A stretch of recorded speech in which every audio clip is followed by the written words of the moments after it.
2025-2026 ప్రస్తుతం ఉన్న financial year ఏదైతే ఉందో దీనిలో సెకండ్ క్వార్టర్ Q2 రెండో త్రైమాసికంలో భారత ఆర్థిక వ్యవస్థ అంచనాలకు మించి పర్ఫామ్ చేసింది.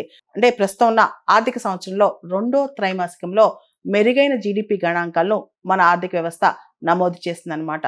మనకు తెలుసు గవర్నమెంట్ ఆఫ్ ఇండియా కావచ్చు, RBI కావచ్చు, ఈ రెండు కూడా ఈ సెకండ్ క్వార్టర్లో ఏదైతే Q2 ఉందో దానిలో గవర్నమెంట్ ఆఫ్ ఇండియా దాదాపు 7.3% గ్రోత్ రేట్ ప్రిడిక్ట్ చేసింది. RBI 7% ప్రిడిక్ట్ చేస్తుంది.